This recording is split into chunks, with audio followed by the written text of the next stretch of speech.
Hello friends, welcome to the Kitchen Kingdom. Today I'm going to share with you soft and spongy and very mouth melting paneer recipe, and we can make it at home very easily, and recipes made out of the homemade paneer will be very delicious. So do try this. So first I'm adding around 1.5 liters of milk around and let it boil for a while. And I've taken around 2 big tablespoons of vinegar and added little water into it and diluted it and keep it aside, and let the milk boil until it rises a bit like this, and this is the boiling point we needed to make paneer. Now let's add vinegar. So I'm adding half of the vinegar and give it a good mix, and milk will start to curdle and paneer gets separated from the whey. Okay, later add remaining half of the vinegar and give it another mix.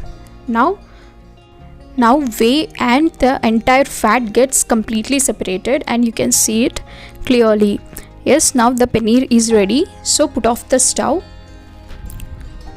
This is the kind of texture we want, and now take some cotton cloth and cover it on the deep ball and dump the entire paneer into the cloth like this. Alright, so water will be filtered out of the cloth, and later wash the paneer with plain cold water not to get rid of vinegar smell and taste. Okay, later you need to squeeze the water out of the paneer by holding the cloth like this. Okay, completely squeeze the water out of the paneer.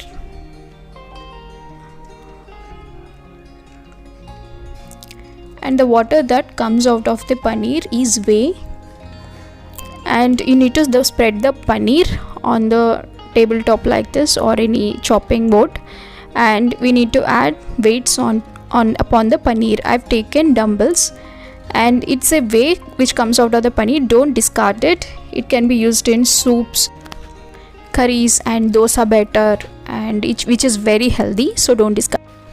After 45 minutes, remove the weights out of the paneer and let's unwrap the paneer from the cloth.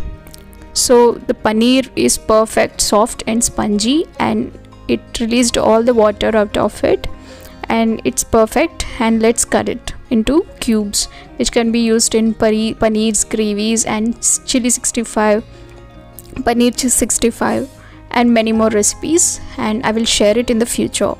So look at the texture, it's very soft.